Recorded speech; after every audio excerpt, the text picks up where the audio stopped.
Hi, I'm Cynthia. My subject matter today is about, is it okay to be with a man who earns less than you? I'm Theo. I'm a radio producer, presenter, and my subject matter today is the demasculation of the man.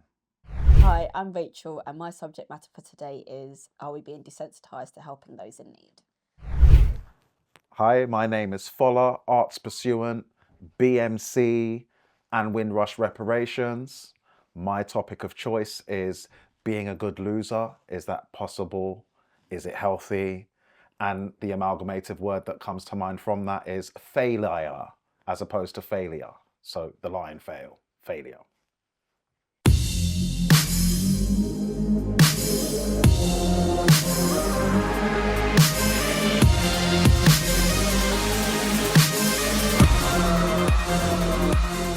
Hi, welcome to the IN2G show. We've got another conversation for you. And who are the members of the panel today? Let's find out. So who are you then? Hi, I'm Foller. I'm a member of the BMC. We'll explain that. And I'm also into a bit of Windrush Reparations campaigning. Better keep up with that. Thank you. And who are you? Hi, I'm Rachel, and I work in fashion buying. Thank you. And who are you? Hi, I'm Theo. I'm a radio presenter and producer. Welcome, guys. So what is our conversation? Who am I going to start with today? You know what? Let me start with Rachel. Okay. Ladies first. Ladies Let's first. go for it. Right, so Okay. Rachel, what is your subject matter for today? So I said the title would be like helping those in need. And I would like us to talk about, are we desensitised now to helping those in need because we already automatically assume they always have bad intentions and a bad end use? So specifically, what comes to mind and what's my experience in the last couple of weeks is homelessness. Why? People asking us for help. Why? And are we just so desensitized to it now that even if we deem ourselves a good person or a Christian or whatever it is, we automatically think that because they have bad intentions, we're doing right by not helping, and we just keep walking on. Right. What's your thoughts on that, Theo? It's interesting because that's the first thing that people think. I'm not going to give somebody money because they're going to go and buy drugs or alcohol and stuff like that. And what was it? Was it about a month ago? I think one of my children must have said something to me, and I said, "You give, what the person does with it is up to them. If you feel in your heart to give something to somebody, then give it. What they do with it is irrelevant, because you can buy them food and everything, and then they take it and sell it and not eat it. So it's not to worry about it and do. If you feel led to give somebody something, if they're going to do something bad with it, that's up to them. But but your job is just to help. So what about someone who's homeless that might need somewhere to stay, or would you be cautious about supporting somebody? Because like you said, the automatic thing. How do we resolve things like that? Where would you be thinking, if you did have a place or had somewhere not in your house, would you consider even supporting somebody? Yeah. Oh, would you? Yeah. Without the fear of actually thinking, oh, So I'm doing it out of the kindness of my heart. I'm not doing it about fear of anything. If they decide they're gonna rob and steal and do whatever, that's on them. Because at the end of the day, I can't control them. So it's not about, if I know somewhere that I can take them for safety, for warmth, even for a night, I'll take you there. fantastic. If you decide you want to do something else with it, that's up to you. Okay, so what do you think, Follow? For me, this ties in with things that are going on at the BMC, the Black Men's Consortium, based in Brixton. So we sit in a circle, we talk out our fears to the soothing of our mental health. So it's Mind sponsored. I'm not sure if Mind is still sponsoring us. Give us your money. But basically, those of us who at any given time are experiencing homelessness, you have a circle of brothers who we check in, we check out, and the rest is wonderful stuff like setting up Brixton House Theatre, or being able to influence the political class, i.e. people working from the mayoral office or the different boroughs, ideally, as we're going to pattern that out. Now, the homeless aspect of it gets diluted amongst the whole like the happy reversal of the many hands make light work. So you've got a circle of brothers You see the functioning adults amongst us who are back and forth from parental and work commitments. You see the people who are contrastingly a bit more of a mess, trying to get that worked out. And the help is just, again, many hands make light work, to where, you know, someone can be homeless with their head up straight and contributory to whatever's going on creatively any given Monday, or the rehearsals as it gets closer to our shows. Can I ask a question? Yeah, of course. I assume, correct me if I'm wrong, that the Brixton Men Society that you're with is mainly what, Afro-Caribbean? It's black men. It's for black men. So therefore, do you think that the response for both of you would be maybe slightly different for someone who didn't look like you?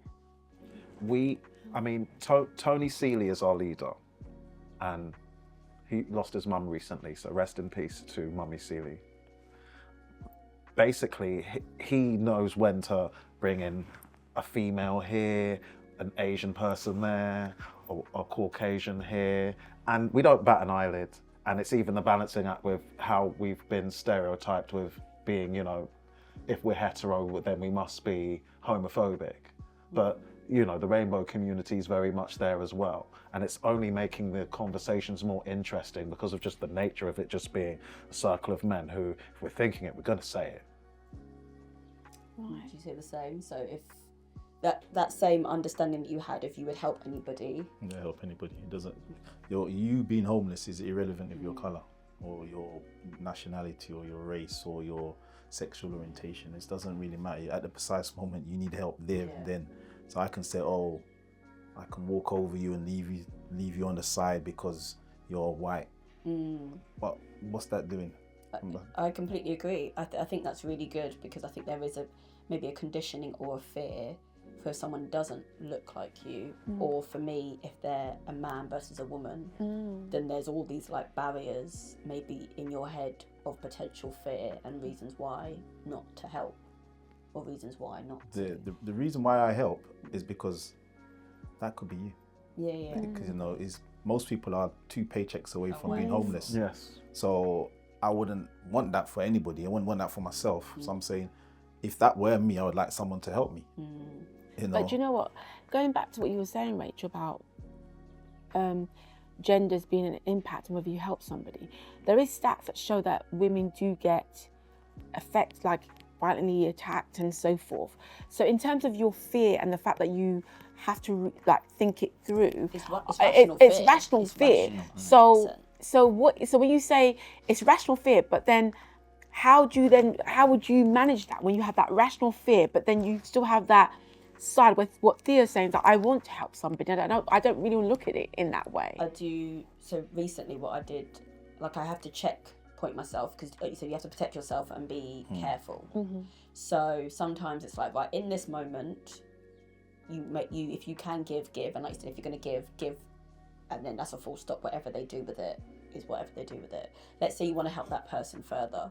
As usually by myself, single female, I'm not going to go all in and ask too many questions there and then, because I'm quite exposed. But I then went away and did some research and found out about a homeless charity called Shelter. And they gave me advice on what number to give and who to contact, and also what to say and what to do. And so with that empowerment, I knew I could, you know, come with a bit of a plan of how to potentially help, make sure that I wasn't giving too much information away, make sure I was doing it in a place that I felt comfortable with, and then and then go from there. So I think it's about being careful, assessing the situation. But what was interesting is when I was asking my friends for advice and my family, understandably a lot of us was like, well, have you heard about that person that woman who tried to help that guy and she got killed in her house and And it's not because those stories are unjustified, but if I just listen to that, I'm not going to help anybody. Yeah, nobody would do. You're not going to do anything for anybody. There's so many horror stories, and like you said, those horror stories are justified. But then I can't call myself a Christian, because it's very clearly stated in the Bible, Jesus saying, help, give. When I was hungry, did you feed me? When I was, in prison, did you come visit me? When I didn't have clothes, did you clothe me? And that rings in my head a lot, and I don't have the means to do, give millions or entertainment a lot, but if I don't do anything and I'm just stick to that narrative, Yeah. I'm a hypocrite. Yeah. I'm a hypocrite. But I do think it's a genuine desensitization that I think we have now, where it's like, yeah, but they just use it for drugs, or yeah, but what if he tries to kill you in your home, or what if he tries to follow you back, or what if and I'm not saying those things are unjustified. I just think that there's a way to then manage how you can potentially help someone, because like you said, we're all two steps away from it, 2 paychecks away from it, and really it's your support system. If you're lucky enough to maybe have a support system that will catch you when you fall, great. If you don't have that support system, you could be just like them. 100%. It's another day in paradise, as they say, isn't it?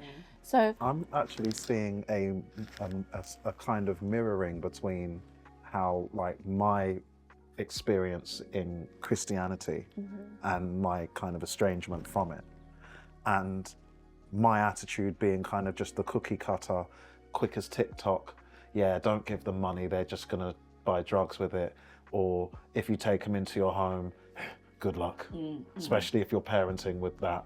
So, you know, there you are, virtue signaling type attitudes that I'm realizing I embody at the same time as like this Christian FOMO thing. The t-shirts have got to happen. But definitely we're gonna get that. It's just going to make people say, don't want no more Christian FOMO. And just find out where you stand.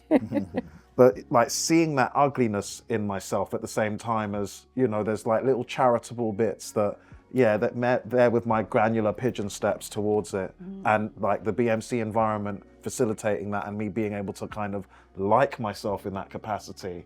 But then there's this whole kind of, you know, something as dangerous as the term virtue signaling. So like if there's anything that innately wants to be good in you now, you're worried about how it looks. Isn't that what evil wants? Yeah. That's a very good point. I mean, when you say that, because I think they call it simping in some ways, when you're just a nice person to a girl. And I found it really odd, because it's almost, for me, it's like, well, that person's just treating you nice and having respect and being kind and considerate. And to me, kindness is a massive thing for me. If you're kind, I really find that, because I want to be more like that. So I know that if I roll with you, I'm going to be kind because you're kind. That's what I'm saying. So it's like you're going to rub off on me. Yeah. But what I want to know from you guys is, from you even, Follow, is there some, when you become homeless, isn't it really difficult for people that you're in your community that you roll with? Is it difficult for them to express that? Because there's one thing, what Rachel was saying about meeting somebody and or someone coming up and saying, I need help. It's another thing for someone to even step to that point where they can actually verbalize and say, and I need, well, I'm homeless, or I need something, is a big step. So what do you think about that? I mean, how within your community, is that something that's said? Do you feel like, as even Theo, as a black man, I'm going to say it, do you think it is something it's easy to be said for help, to ask for help? No. There's a charity by the name of Suffering in Silence that is put together by a member of our BMC group. Shouts to Keith Shamon. And basically, Don't Suffer in Silence is, you know, the prompt is basically, you know, the ethos on that.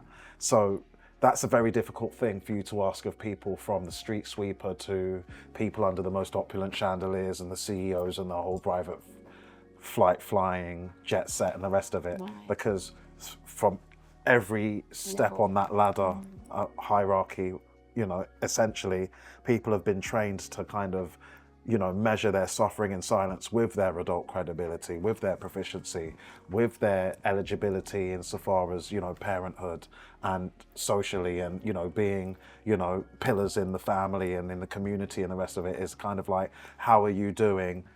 Absolutely fine. Yeah, when people ask me how I'm doing and I feel, you know, a bit jaded and you know, war-torn or whatever, I just say both. Because, you know, you've now saved everybody all of the time that they would want to save for being as, you know, solipsistic and impatient as technology has made humanity at this point. But you're just saying both. So, you know. I'm glad that you said that, because it's not a community thing. So you don't think it's all the levels, and I think that's really important. But Thea, you was even saying something about, you find that if you rather not say it, or rather the person might not want to say it? What is it that stops people coming out and saying, you know what, I do need some help. I am going through something and I need help. What is it? Is it like what Fola just said about we being conditioned, or is it just is it personality, possibly introverted and extrovert? No, it's nothing to do that. I think it's because people have the perception is you don't really care. Wow. You don't actually care. If I turned around and said to you, oh, I'm feeling this, it's like when you go counselling and they say, you know, if once you open that can of worms, you know, that's it. So if someone comes and says, you know what, I'm having this problem today, that problem today. Now the person's like, oh my gosh, my world is just changing now, because you have to do something about it. So now I've said what I've said. What are you going to do? You've asked me how I'm feeling. Now I've told you how I'm feeling. Now what are you going to do? Wow. So people now look and say, if I tell you how I'm really feeling, what are you going to really do about it? Weaponize it. You can weaponize it. Or just do nothing. Or do nothing about it. But I'm still going to be feeling how I'm feeling. So it's about trust. Can I trust this person to do something? So people are a bit more selective who they're going to tell something to. They say, you know what, this person is genuine. That's why it's good to have a support system. And some people don't have that. Yes. And then, you know, they keep it as men. You know, men don't speak, as they say. Even if they are married and got children and all that, they're still going to keep it to themselves because we're supposed to be strong. We're supposed to be the leaders, and we're supposed to be, you know, resourceful and thick-skinned, and things supposed to bounce off us. So when we're suffering, who are we going to go and speak to?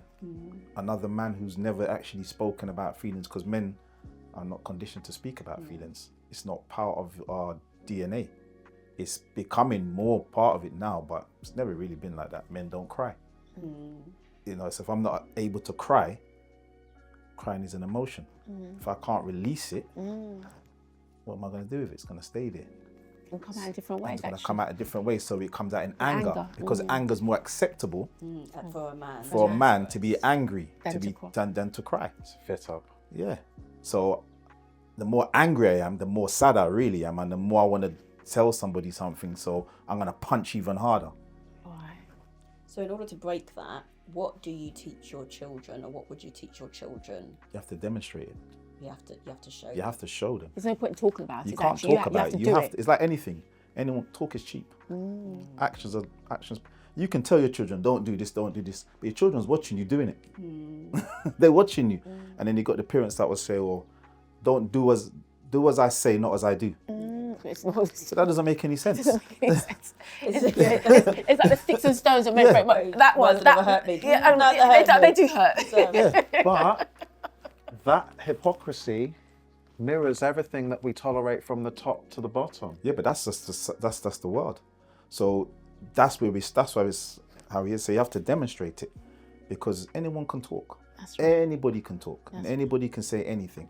Can you now live it or demonstrate? So me, I cry. I have no problem in crying.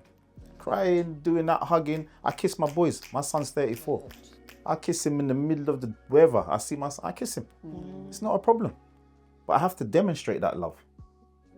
I can't just say I love you and then don't do anything. I got to hug and kiss you and love you, and I got to say I love you.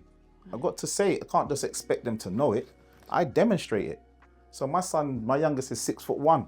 Come here, man. I got to pull him down and kiss him. Why? Yeah, because he's tall. But all my kids are taller than me. But I have to demonstrate it. I can't just say it. So it's like anything. What would you say? Sorry, what would you say to someone who said, "But I grew up not seeing what that looked like." So did I. Well, that's the thing. So therefore, I don't know what it looks like, and it's not in me. And my father this or my da da da. Yeah. You have to. You say, how would you like to be treated? How would you have liked to be treated? If that's how you'd like to be treated, then demonstrate it. So it's always a choice. Everything in life is a choice. Your whole life is a choice. I think, and to add to that, I would say that there comes a point where it is your responsibility that you stop being that child and saying, yes, I went through this, but you have to then you get to a point where you're an adult, or you have to start making choices that, it's almost like I call it that coming of age, You know what I'm saying? There's a coming of age where you've now come to, debutante back in the days was what was done. But there is that debutante where as a man or as a woman, you're now coming and you're presenting yourself to the world. That's right. And now that presentation as a world, what is it that you're presenting? Who are you to the world? That's right. Not your mum, not your dad, not your uncle, not you. Yeah. It's what are you presenting to the world? And I think that requires taking responsibility as well and actually doing the work. Because some people just don't want to do the work. Self-reflection is usually the hardest. Self-reflection is the key. Yes. And accountability and saying, and just, they don't want to take that responsibility. So it's easy to hide from that and say, oh, and then you do is you pass on to your children. Yeah. Because one of the things that I wanted to talk about when you said that, that came to mind was that you can impact your world. You may not be able to do the whole world, but your world, your kids, your family, and it takes from your family, then your kids go out and then they impact. Yeah. You may have 4, 2, 3, whatever amount of kids, and then you've now impacted those households, and it's passing on. Yep. And it's like, for me, it's the opposite of what people say generation curse is actually generation blessings that you're giving. Yeah. And I think, we're so focused on the generation curse, but actually about being a generation blessing that sets up a legacy. And legacy is not just about money. Legacy is about emotional health. Yep. I think that's a gift. Yeah, it is. And those are things that I think I dream of. Like, I want to give that to my line, literally. But yeah, sorry, Paula, do you have anything? No, it's what you reinforced only reinforced what I wanted to say. Like, my first comment was in Theo's direction. Healthy as Huxtable. Now you think about the Bill Cosby mess.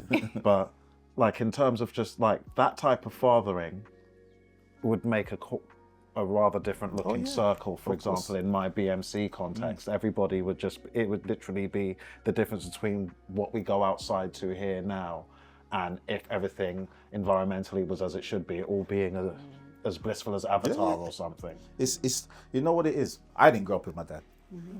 I had stepdads and uncles. But it's about saying, when I had my child at 16, my first one. But it's like, okay, I'm a father. How would I have liked my dad to treat me? What would I have liked my dad to do? So that's what I'm going to do. I don't have a blueprint. I don't have anything to go by. It's just what I've observed, and I see this dad. So my friend, he'd be like, oh, I'm going to do this with my son because we have children the same age. I'm going to do this with my son. I'm like, that sounds interesting. I'm going to do that with my son. Oh, I'm going to do that because I don't know. So did you have community all the while? No. Because I had fathering from 16. No, did you feel like you was very much alone, or was there a support structure? No, my family's around to support me. But in terms of fathers to look up to, didn't have many. Like, seriously, to me, like, that's didn't have many on spectrum with the Avengers. Like, you getting that right from 16. No, I didn't get it right, but I was. But you don't look aged and jaded. You don't fit. You're not giving. If I tell you how many children I do have and grandchildren, you'd be like, the energy that I'm getting from you isn't kind of spiraling and jaded. No. It's completely the opposite. Because children are a blessing.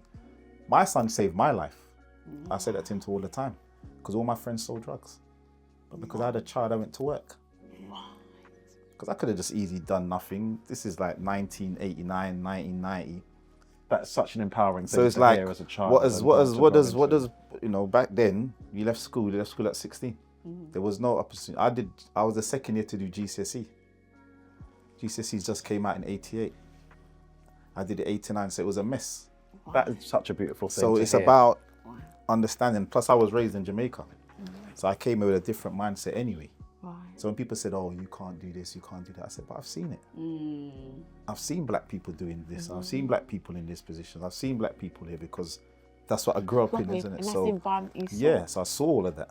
My uncle was my man figure. And he was rough and tough because he was a soldier and a policeman in Jamaica, so he was hard. He spoke to me hard, but he said to me, I had to speak to you hard because everybody else was speaking too softly. Right. So he wanted to be the balance. So he was the balance. So some of my parenting came from him. Right, don't do this, But then I learned that's not the right way. Yeah. And also every child is different, isn't it? So some of them, they need to be spoken to. Yeah. And then some of them, you have to be... learn. Yeah. So it's about that. So that's where you get it from. It's about that understanding of, you know what, I want my child to be like this, or I want to do that. I want to be this kind of father. Not saying I'm the best or the greatest, but I want to be this kind of father. I want to be there. And pursue it. And just being there, you're going to make mistakes. Of course, we're not perfect. There's, you know, parenting is not easy. I have 6 children. They're all different. Right. They're all different. You know what I mean? Every single one of them are completely different. So you have to find out what works and spend time with each one of them. It's such a delicate balance. Yeah. So you're just spending time. You feel like you could get cancelled from your home, like no computer involved, no internet involved. Just, you know, if you have like different children, sons and daughters, some, you know, being configured as a bit more kind of maybe belligerent and tough and forward and streetwise and the rest of it. Others possibly the opposite side of the coin. Yep. And you're feeling like you're on eggshells in a minefield if you all of want to that. approach it with the old school firm hand. I have all of that. But that might kind of just kind of scare them further away in the direction that you don't want. Yeah. So, you know, with that being supported in many, you know, in some helpful but seemingly more unhelpful ways when you look at what, you know, all and sundry are doing with the media and the rest of it.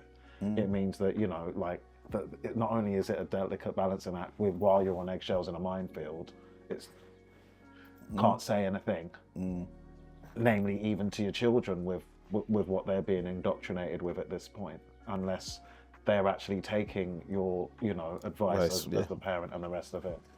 And then the rest of it's like you're having to look out to see that you don't look like you're, you know, too far down the rabbit holes of this and that-ism, insofar as, you know, no one wants to look like a racist, no one wants to look sexist, no one wants to look homophobic and the rest of it. Everyone wants to at least seem as if they're making an effort with their pronouns and the rest of it. I don't. And most of it is just for the sake of keeping up appearances. I don't. Like a bit of the old Mrs. Bouquet for the sake of it's not even genuine. It's Now, on that note about genuine, I want to talk to you. Follow, what's your subject matter? my subject matter came out over like just the initial you saying ring ring. Okay. I remember the phone call while I was in Barbados and I was like, oh yeah, I'm supposed to be doing your That's right. Now you're here. So what's your subject matter? I wanted it to kind of be in the area of the importance of, if necessary, being a good loser. And it just kind of culminated around the word, like when the word pandemic came out on the eve of the lockdowns, I'm among the people who I can say, hand on heart, on soul, the word scamdemic and shamdemic was just coming out of my lyrical lexicon anyway. I didn't need anybody's help for that. So once it turned into that, I knew I could just follow my instincts, and the rest is the rest as to, you know, decisions that everybody had to make. So the equivalent of this moment that you provided that got me quite excited, as you can see, I'm Just up for the occasion. BMC. Just up for the occasion. As you can see, I've made an effort, yeah. But you know, first I checked that I was in a safe space. Like I'm in good company. I'm in good company. Hold on, what is your subject matter? You got people saying Failure. So like just kind of jumbling up the word failure into failure, because if you don't quit, then you've not given up. So you don't have to fall into those dangerous areas of giving up on yourself, as lowly as things can seem at times. And a lot of the times with us being our own worst critics, even while we're still lost in, you know, habitual procrastination and the rest of it, for licking our wounds, for suffering in silence when we shouldn't, Keith.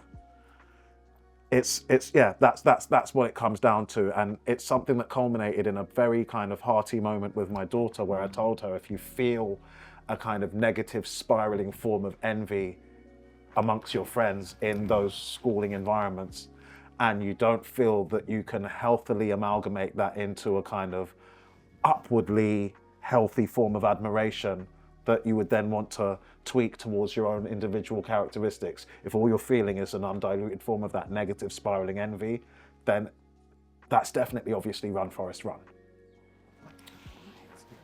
What do you think, Rachel? I like this topic. I don't think we speak enough about failure. I think in my generation, the wins are what's portrayed. The end goal is what's portrayed, and no one shows the journey. And obviously there's a influx of people getting to where they are because they went on a reality TV show or because they were given this amount. So you just go from 0 to 100. Right. living in the reality world, that's not gonna happen. You're gonna get up and fall down, and get up and fall down, and get up and fall down. And as long as you do that in a motion where you are not where you were yesterday, then you're winning. 100%. For me, you're only failing if you give up. If you give up, then you fail. If you don't give up, you're not failing. You're lifing. It's life. Lifing. You're lifing. You're just someone who is alive, Right. and is in the gutters of life. And life is not easy. Life is not fair. Life is hard. But we act like everything is going to be smooth sailing, and it's not. And we don't talk about failure enough.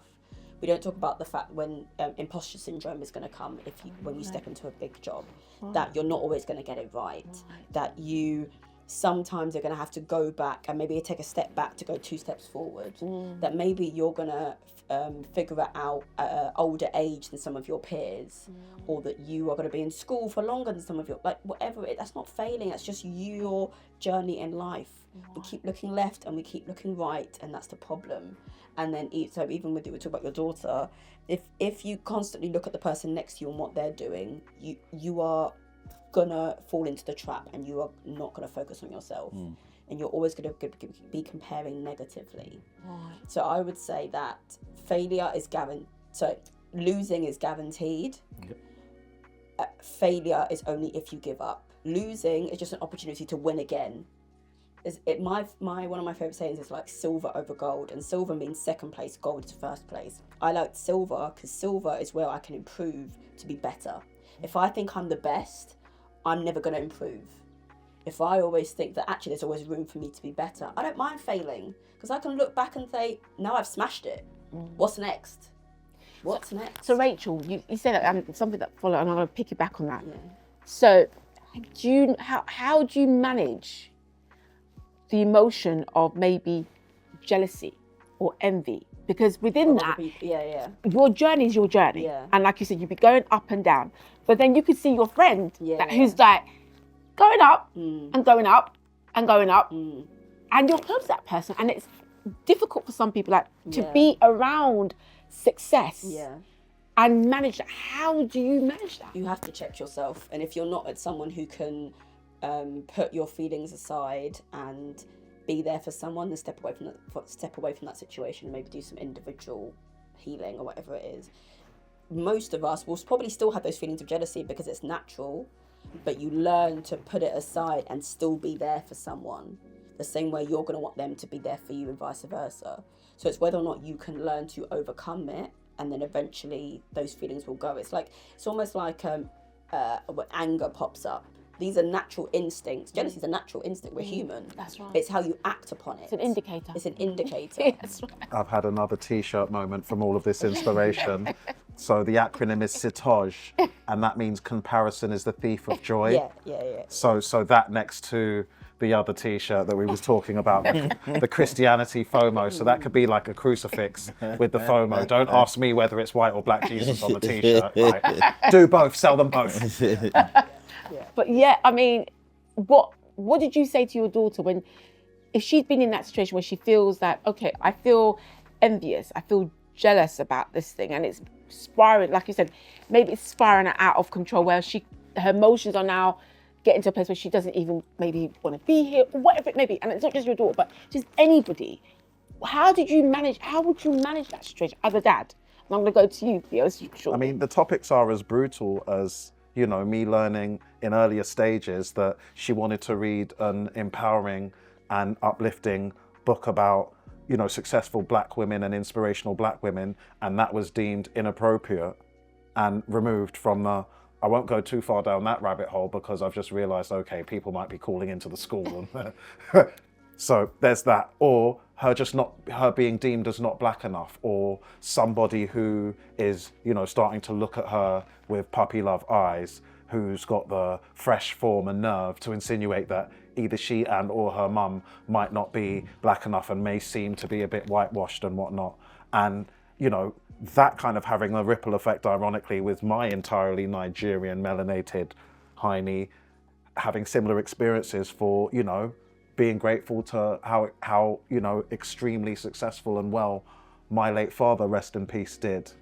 And, you know, that formulating all types of backward, you know, loyalties and like me, please like me type behavior in the black experience when there, you know, the lines were drawn and there was a lot of useless kind of Caribbean versus motherland energy when we're the same people. Right, 100%. So, you know, realizing that a lot of that is ultimately just, you know, perpetual BS that did a job for whoever planted these things to corrupt the soil, whether it's our soil, their soil, whatever soil. So what are the practical skills did you give her? I mean, you're saying that, but in terms of, did you give her steps? It's like what Rachel said, like, what are the steps? Did you say, right, does she come out of that scene? Can she? I said, listen, like, you take the data as if you're a scientist or as if you're somebody that professional, and you dissect it as if you're looking at somebody else's situation, so that when you're coming to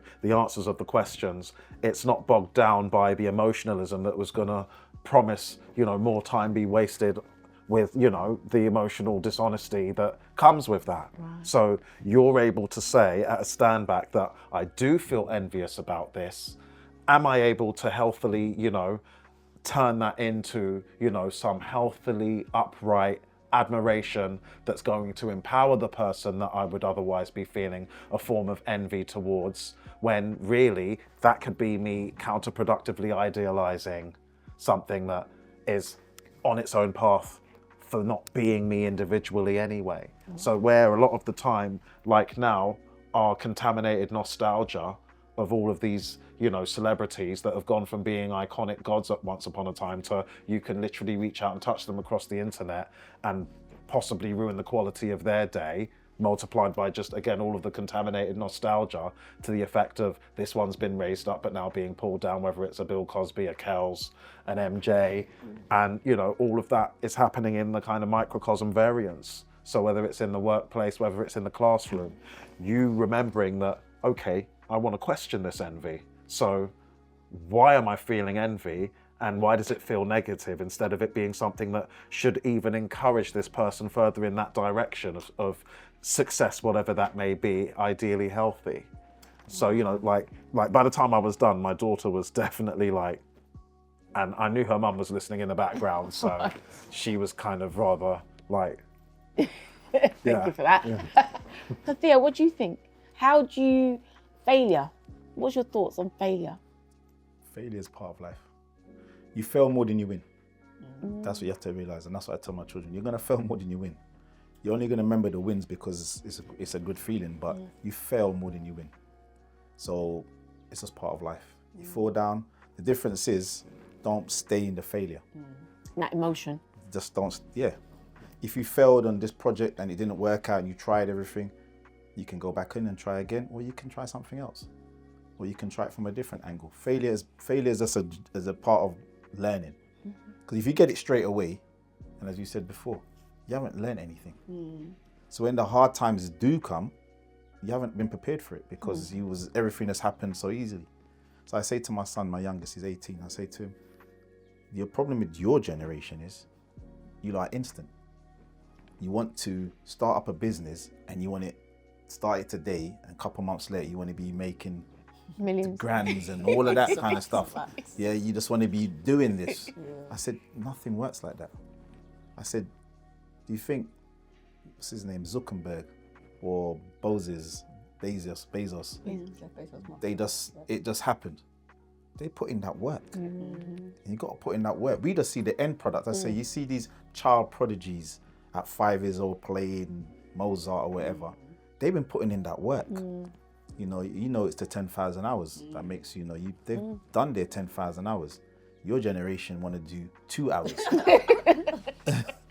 You know what I mean? You want to do 2 hours and still get it. And in those 10,000 hours, they failed. Yes. Many times. So by the time they reach that pinnacle of the 10,000 hours, it's smooth sailing. Because I've been through the ups and downs. You can see when if I carry on doing this, is what's going to happen. Because I've seen it. Before. It's manifested itself. So you got to put the work in. I said, you see the footballers, they put the hours in. My son plays basketball. I said, look, by the time these guys are playing in the NBA and all that, they've put in those hours. They've trained. Kobe used to do 1,000+ shots a day. Yeah. Just there, shooting, repetition, till he can shoot without even looking because it's just natural. Yeah. His body is, his muscle memory is just bang on. So that's what it is. So failure is part of it. I was going to ask, what about failure? Because I think we've all spoken from a perspective of someone who's got the determination to carry on through that failure. What about failure for the person who is sitting in their failure and using it as an excuse? That's an easy one. Hi, I can answer this question. What's your answer? Pot, kettle. So, this, like, I'll cover it in humour, but it is kind of very personal because, like, my inner child was just ferocity. So I've got the memories of, being born fortunate enough, as I said, but hearing things like ekun, where I was just, that means lion amongst my Nigeria, and just take no prisoners. But I remember at certain phases in, like, basketball was one of my earlier obsessions, where, like, there was a women's team with the guys' team, Westminster Warriors. Before that part of Kensal Rise was then rebuilt into, like, the new sports centre there. And Like Mobley. I was just, Mobley, and I was just, playing to escape certain things that registered as abuses that I hadn't even registered fully in mind, as I'd mentioned to you in the private sense. And that carried over into music where the ferocity matched, and there was this kind of gap.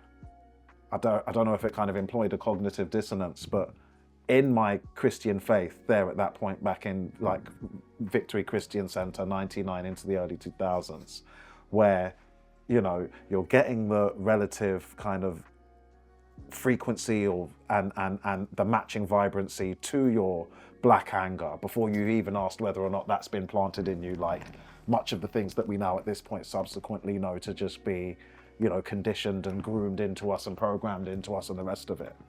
To where, like, that energy coming in from the hip hop was working a lot more in line with, like, the anger than, being where the faith wanted me to be in insofar as where I now as a parent would want my child to be insofar as where I would want my younger self at that point back in time to be as well. And from then till now, the time goes so quickly that I know I have a way of just reinforcing what I see as a very impressive generation now that can have the same sort of obstacles and injustices that I've dealt with, or possibly worse, and get on with it. So I'm left wondering whether or not it's because of how fortunate I was born, how well my parents did, or whether it's, some of the things that actually do register legitimately as worse than just first world problems in the individual. But, this point of maturation, the parental duty, the rest of it, me being grateful to God and our creator, our, true, loving, worthy creators, none of that funny upside down, I want to say crucifix stuff because I'm from the Christian section in terms of my faith, even though I'm not a practicing Christian. But, the Muslims who know me and the people of any other way of thinking towards your creator, everything that seems rigged to the extent of you looking at heroes on the podium saying thank God, and they're possibly meaning the God of the underworld. And, you not wanting to step on toes, you wanting to, succeed to an extent to where your child can be proud, and feeling a kind of walls closing in, you don't get the time back type situation with that. And that just adding an extra unhelpful layer of unhealthiness to the whole situation. So it can leave you being very unkind to yourself. So it, like, that kind of makes me want to kind of end it in a BMC type of mindset where you won't meet the desired ends if you're being that unkind to yourself, even when you're living in the misconception of kind of flagellating yourself, being the whole kind of, galvanizing yourself towards getting the job done in fine form, in pristine fashion. It doesn't work. That type of self-abuse that has been normalized unofficially is a large part of the problem. And then it leaves competition looking as rigged as a lot of people, want to believe for the sake of licking their wounds in, different degrees of failure that I now want to call failure because of the lie and the fail. Wow. Thea? What happens is And somebody's sitting in that state, and if they haven't got anyone to speak to, because you need someone to speak to get yourself out of it, because it's hard for you to see outside of your box, of your mind, because you're just seeing, oh, I should have done this. So it comes back down to trusting somebody and speaking to somebody that you can then pull yourself out. So like when I'm working with young people, and then a lot of them are in that mindset. So young people will sabotage themselves at school so they don't have to do their GCSEs or exams. When you say sabotage, what do you mean sabotage? Get themselves kicked out, get themselves in trouble. Purposely, because they don't want it to do the Because GCSEs? they don't want to fail. Wow. They don't want to fail their exam. So rather than try it and see the results, I get kicked out, and then I can use it as an excuse as to why I didn't get my GCSEs. So their last grade, so they might have got a B in an exam. Right. And they're like, you know what? Like you said before, I've got my gold, that's my ceiling. I'm not gonna try anymore. And they haven't tried anymore. Right. So they've kind of just been resting on their laurels. You know, Theo, I got a B in this, or I got an A in this, and I'm good. And now they're no longer pushing themselves. And then the reality is, you're coming towards your exam stage now, and it's like, I haven't really done no work. The person that got the D is now flying, and you just been coasting. So you know what? Get kicked out of the class. Let me do this, let me do that, because now I'm realizing I'm not that student anymore, I'm not that person. So let me get kicked out, and then I can turn around and say, oh, well, you know, I was an A student in school. I was an A student in school, but the school kicked me out. Wow. That level of fear of failure. Yeah. And so that's what happens. And even as adults, people do that. Guilty. You know, they do that in work. Oh, wow. You see people in work, they're working, and they got their probation period, and they're looking and saying, you know what? Or that the imposter syndrome, they're there and they go, you know what? I can't do this job. I can't, you know what? And they fail their probation. Then they can turn around and say, oh, I didn't make my probation, or they didn't like me, or the manager was this or that. You know, they start pointing fingers at everybody else as to reason why they haven't got it. But if someone's got to say that to them, if someone sits down and speaks to them and then say to themselves, did you really lose that job, or did you really not pass your exam because the school kicked you out? How did the school kick you out? Let's go back through the stages. So you were X, Y, Z, you were here, you were doing this, and then you started to coast. Because people have to take responsibility, but you have to show them that that's what's happened. That's the story. Yeah. Small anecdote. I have to be very grateful to my dad. I have the best dad in the world. And as you're saying that, I guess he taught me to be comfortable not in the wins from an early age. So when I picked my A levels, I picked chemistry, English, and sociology. Wow. Chemistry was obviously the hardest one that I was most afraid of. English was difficult, but I had an knack for it. Sociology for me, I was like, in my head, I didn't think there was going to be a breeze. Right. This is going to be like, I'm really good at like that sort of like understanding. I want to understand. So I did my sociology AS. Yeah, you do 4 and then you drop 1 and do 3. Yes. I did textiles. That was my fourth to get into fashion. So I did my AS in sociology and I got an A. Now in chemistry, I got an A and I got an award. In chemistry, I didn't do well. Maybe I got like a C. English, I got a B. Textiles got a B, whatever it was. So I obviously go home to my dad being like, oh my God, I got an award in sociology. Next year, I definitely want to do sociology. I want to do this and all that. And I think I got like the highest grade in the sociology paper. My dad was like, drop it.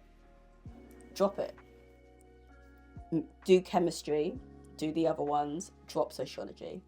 That's too easy for you. It's too easy for you.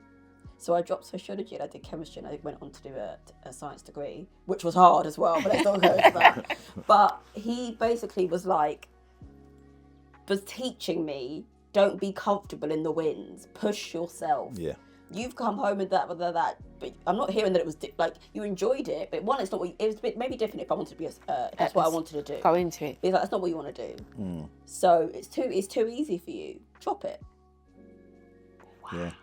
And that's the best way to learn. You know, there's a book have you heard of a book called Bounce by Matthew Said? No. So he was a table tennis champion in Britain, and he done studies, all different examples, and he goes, they had 100 students, all A-star students, like top grades, and then they done a test, but they downgraded 50% of the students, and the others but the ones that were 50% down worked hard. The ones that got the star grades coasted, because I don't need to push myself. I am this person. I'm at my level. And my son, my eldest, he said that to me. He goes, because I kept putting him into this thing, like, son, you're great. He's naturally gifted at quite a few things. And when he reached, I don't know, it must have been his early 20s or something, he goes, you know what the problem was with Dad? You kept encouraging me. And people kept saying I'm good. So to my brain, I can't get any higher. He goes, if they said I was okay, I would have pursued things more. Oh, Wow. So I was like, why you never tell me that when you was like 15, man? I would have said you were rubbish at everything. So I said to him, why you never tell me that now? You're a big old hard foot. That's why I said to him, you're a big old hard foot boy, you're telling me now. I didn't realize that what it was. Because he was doing all these things and people are like, oh, your son is amazing, he's this, is that. So it just made him just like, well, I'm amazing. What are you going to tell me after that? Wow. What word are you going to say to me? So, but then how do you, because you know what, there is a line between keeping your child encouraged and focused and supported, and then there's another line where they just end up coasting. Where do you draw the, I mean, Theo, how would you, reflecting now with the experience that you have, how would you still encourage your son so he doesn't lose his self-esteem and his confidence? It's about knowing your child. See, if I'd known that, because my son's quiet, the eldest one's quiet, so he's not going to be expressive. With the other ones, with like his brother, the second one now, he would have told me, Dad, I don't like that. Why? I don't like you shouting at me, or I don't like you telling me this. I'd rather you tell me great, because he likes all of that. Yeah, I'm good. Yeah. And he'll keep on pushing. Yeah, he would, because he likes to get the accolades. Yeah, he loves the accolades. So the other one was like, you told me I'm great, so am I going to push? But it's about knowing your child or knowing the person. So if you've got a friend that, likes accolades and they're struggling, like, oh, I'm useless. No, you're the greatest. You know you're the greatest. You remember when you did X, Y, Z? You remember you did this? Or there's one that's like, you know what? That's a bit average. No, you can't say I'm average, and they're going to push themselves. But you have to know what works. Wow. And that's like even with your friends. So if you've got someone that's suffering in failure and they can't see it, and you know what triggers them, they like to be patted or they like to be a hug, it's going to be all right. Yeah. Then you do that. Then that will pull them out. And what works for you is not going to work for it, because everybody's individual. Right. Some people need that. I played football under many managers. Some managers are old school. Everything was negative. You could do better. I hated that. It's not your business. I hated it. You want to be encouraged. No, I don't like you micromanaging. I don't like micro. Yeah. So you've done 9 great passes and 1 bad one. You're going to focus on the bad one. I don't want to hear that. Agreed. It's like, come on. There's a middle ground as well, and I don't like people who act like they never failed to get to where they are. Yeah. And so you want to be berating on somebody else. Yeah. Do you want to look back in your history? Because I'm pretty sure it wasn't all wins. That's right. Yeah. And that doesn't mean that they want to be mollycoddled just because they don't want to be berated, like you were saying, for the one failure.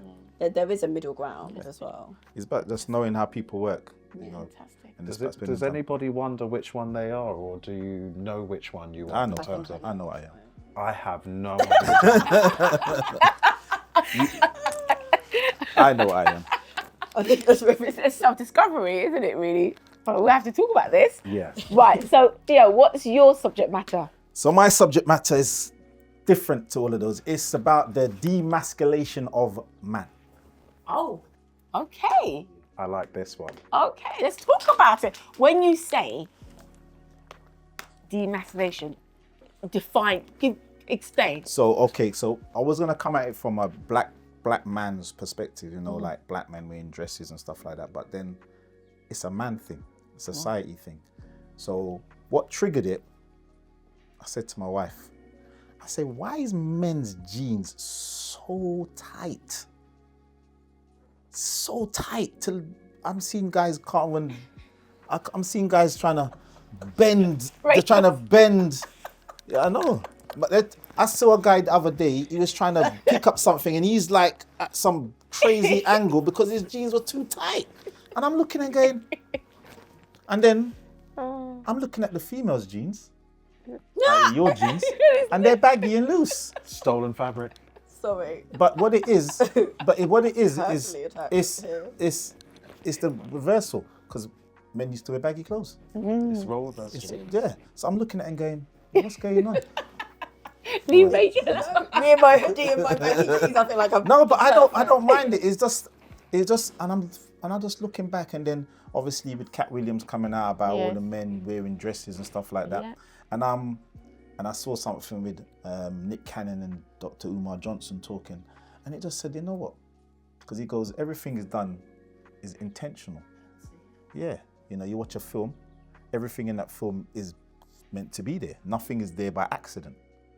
So, you know, subliminally, you might see something in the background, you might not, but it's meant to be there. So I'm saying, what's the agenda? Because I'm saying men are becoming more sensitive and women are becoming more hardened. Because, like, as I said, I work with a lot of young people and young men are acting on emotions. They're doing things based upon their emotions. As I said before, men are not trained to be emotional. We're not emotional beings. We're logical beings. You know, we take the emotions out of a decision. That's why men and women argue, because women are putting all the emotions into a discussion. With men be like, right, look at that, and we just deal with the actual issue, not all the issues, the emotions the energy that goes with it. I was looking and going, that's what it is. That's why young people are killing each other, because it's emotion. They can't take someone saying something to them because they're not hardened anymore. They can't express themselves, so they lash out. Women get emotional and they get frustrated because people are not listening. You know, just, you're whining, you're moaning. No, I'm not, I'm just... And so I'm looking and going, but men, and I've seen it and I was gonna say black men, but because I see all men. Now I'm looking at some guys and they're doing all this stuff to them. Just find self-care, do what you want. But I'm saying there's something deeper than that. They're feminizing the men. And and the women are more masculine than men now. Right, so, Rachel. I'm not going to speak on the demasculization too much because one, I'm not a man. So what I'm going to say is, one, I do think when we speak about emotion, it's a good thing that men of this generation are learning how to be more emotional and express themselves. I think we've even just spoken about why that is good and why you made sure that you had more express yourself better than maybe people that were in your life. I do think that your fashion doesn't need to represent, like, you don't need to put someone in a box. Like, just because a guy wears skinny jeans doesn't mean that they are not masculine. Just because I wear baggy clothes doesn't mean I'm not feminine. Right. It can be purposeful. So, for example, I'm coming on the panel today. I don't know the ages of the people I'm going to be with. I don't know you guys at all. You guys are married. You guys have kids. If I walked in with a tight dress, one, are you taking me seriously? Two, what is that necessarily going to present about myself? And so wearing maybe quote unquote baggy clothes is, one, protecting myself, and two, making sure that the words that come out of my mouth are listened to rather than my body. Yeah. Right. So I can speak from that. I'm going to speak. That's understandable. Yeah. So I as a female, I'm very. It's conscious. It's a conscious way of how I dress, and it's a reflection of who I am. But I do both, depending on the settings. Yeah. So if you was on a date, if I was with my girls going on the date, it's completely different. Yeah. But to be respectful to the people, I don't know you guys from Adam. You have kids, you have wives. I'm not going to be wearing the same thing. So someone might look at me and be like, "Oh, she's not feminine." If that's your mindset, you're not for me anyway. So keep it pushing. I can see your nails. Dead giveaway. So it's not. Don't judge someone based off of that, because you don't. It's the content. It's not the judging. And for like, my younger brother is someone who loves fashion. He's a fashion photographer, so he takes a lot of pride in his appearance, and he's an extremely masculine person. Same with my cousins, all my male cousins. I think they called, was it metrosexual? Yeah. But you take care of your appearance a lot. Yeah. So they are ones who, dress very well, got the drip, grooming, or whatever. And our uncles, on holidays used to laugh and be like, "What is this? What is that?" My day it was a bar of rough soap, and you go, yeah. And then trying to say that means you're not this anymore, like trying to call them tutti frutti, and it's rubbish. They are all the most masculine men ever. And even if you're not, again, it's don't put someone's clothing necessarily on their character. No, it's not that. I said it's the agenda behind it. Yeah. Because more and more men are wearing dresses. So as a young man growing up, the distinction, a dress is for women. That's what it is. But now they say it's for everybody, and I'm like, how? Why? It's like when they say blue and pink. When you see a baby, you just see a baby. You don't know until you kind of go by the color of the clothing. Once upon a time, they would have said jeans are for only men. Now women wore jeans. But back in the day, Yeah, women's always worn jeans. Jeans have always been worn. there was a time when I think it all wasn't like trousers. It was or we even weren't in the church. No, in it was church like it was trousers in church. Yeah. But jeans have always been jeans. I have no problem with women wearing loose clothes, but it's just the agenda behind the demasculation of men, because a lot more men now are very sensitive, are very feminine. Does it have to mean that though? If a man wears a dress, does it mean he's But what feminized? what message are you sending? What are you portraying? What's the purpose of wearing the dress? What's the purpose of me wearing a baggy hoodie? Nothing. No, as I said, you've explained yourself wearing a baggy hoodie. A hoodie's a hoodie. That's generic. Yeah, but to some people, to some men, how I would dress is masculine. Would your brother wear a dress? No, he would not. Why would your brother not wear a dress if it's not about that? Why would your brother not wear a dress? He wouldn't, because he wouldn't identify with that. And this I'm sad to say. But if he wore a dress tomorrow, How would you feel about it? I wouldn't see him. His character's not going to change overnight. His character's not going to change overnight. But it's the message they're sending. The dress wearing is a message. So as a young man, so like I'll take some of the actors. So you'll see Will Smith or something. No, I'm gonna use Wesley Snipes. Okay. Wesley Snipes is an action hero, he's a tough guy. He did a film, Tu Wong Fu or whatever it was, and he dressed up as a woman.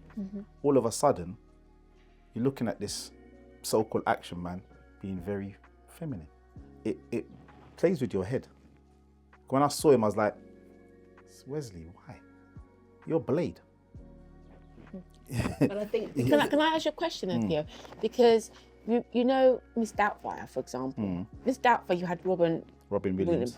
and he had other films that he did before Miss Doubtfire. Miss Doubtfire became a real success. Yeah. And he wore a dress. Yeah. And so in that context, how do you feel about that? Where you have a Miss Doubtfire film. I mean, you've seen Miss Doubtfire. One for the first one. So would you put it in the same category as you'd put in the Wesley Snipes scenario as influencing or pursuing it? Was that story fitted into a specific thing where somebody couldn't get a job because they were a man and they wanted to be a woman and they dressed as Miss Doubtfire to get the job? Do you still see it in that same context? Yeah.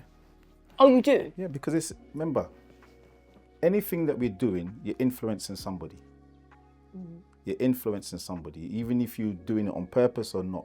So when you're doing a movie role or you're on the TV or anywhere you go, people are looking at you. So you got a young boy or a girl, they're looking and they're saying, this is a grown man, but he's acting like a grown woman. It plays with your mind, especially a young, impressionable mind. It plays with their head because they're confused. Next minute, I'm going to see you as an action hero pushing through, and you're the masculine man. I'm strong, I'm tough, and the next minute I'm seeing you. It plays with your mind, and it throws the society where we are now, where people don't know what's what. But I think there's a generation, I think there's genuinely a generation that, let's say, will wear a dress or paint their nails and are guys, but still believe they are masculine and are masculine. But you can't be. But they'll look at, but then if you want to say, and the opposite is men who, let's say, are big and tough and then on TV are doing this, behind closed doors don't have their emotions are checked, are emotionally wrecked, don't know how to keep their own home, That's right. don't know how to treat their wives properly. So it's a bit like, they're not masculine. But we're not seeing that. Which bit? The bit that when they're at home, we're seeing what they portray. So like you said, someone will say you're not feminine because of how you're dressed.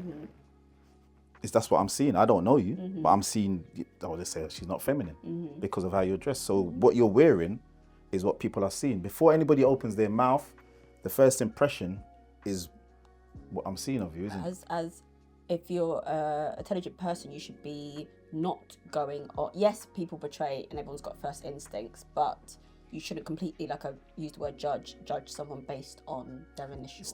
It's not about the judging, as I'm saying, is what the impression you're trying to set. So if I see a man came in here dressed in a dress now, I'm looking at him going, why?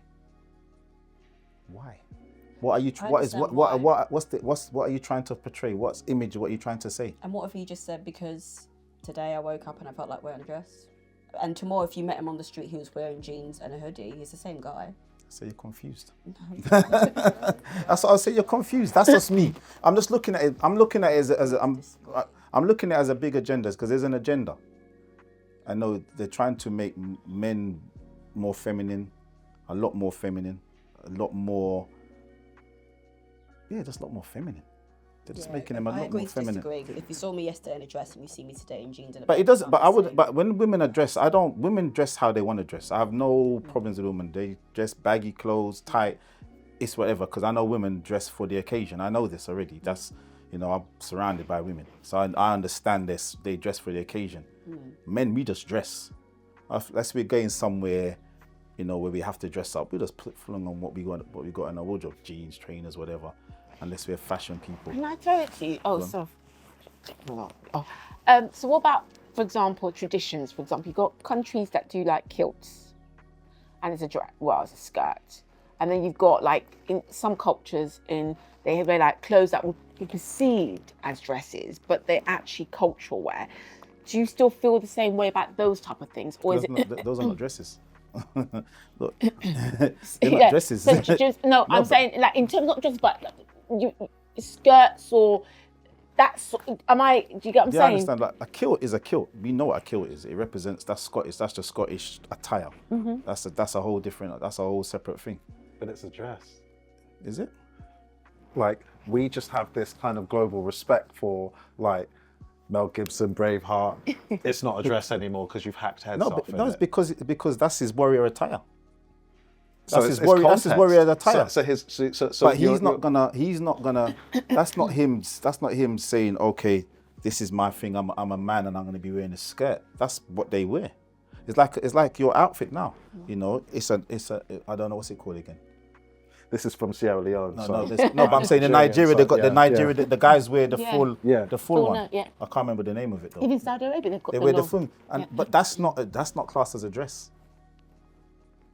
That's what they wear. It's like in Bible days that's what guys dress. But we've grown up now with dresses, trousers.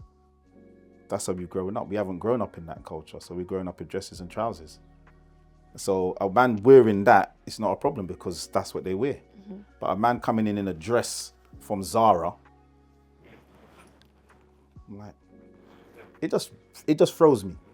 I'm looking at it going, there's an agenda that's being pushed. Because we've got a lot more.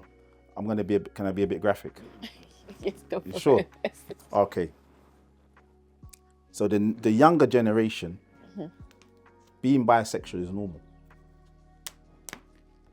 Oh, being but bisexual, which is what they men and women. Yeah. Okay. That's actually quite normal. The initiation to be in a gang involves sex. What, being bisexual? No, with one of the gang members. With one of the gang members as a man? Yeah. That's where this is really coming from. Right. That's what's happening now. So that's where this is really coming from because they've seen men be women. So it's nothing. It's normal. So I'm like... I'm not sure how... That's connected. Is that what you're trying to... Yeah. So from the outside perspective, that seems like a jump. No, because I'm looking at it going... Seeing men as women I'm saying, what's the agenda? Because to me, there's an agenda. There's an agenda behind everything. There's nothing happens by accident in this world or by chance. It's an agenda. So the agenda to me is, they're trying to lower the population. They tried to kill us off with COVID and all of these other things. They're trying to lower the population. So how can you do that? If everyone's gay, there's no population being manifested. We as black people and brown people, we produce the most children. So if I get a bunch of generations of the next generation of gays and bisexuals, then the population rate's going to go down. You might say it's a jump, but it's just me thinking long term and bigger, because I'm seeing it and I'm hearing it and I'm like, something's not right. Something's not right. So when you say the initiation of being in a gang is now because it wasn't like that before. You have to get beaten up. Beaten up. Now the initiation, is that is it sodomy? Is that what you're saying? Whatever. Or it's a sexual action, they record it. Oh, and they keep that as a clean That's safe. abuse. That's just abuse. Yes, but I know, but it's the fact that before it was a beating up. You get beaten up and you get fear. Now someone's got a video of you doing something inappropriate. But I'm saying the mindset to even think to do that to another boy. It's not new and is actually mimicry of what I'm probably best off saying, as I've not seen direct myself, but we've all heard what we've all heard insofar as, casting couch, music, film, but that I understand. I'm talking Local. Teenagers.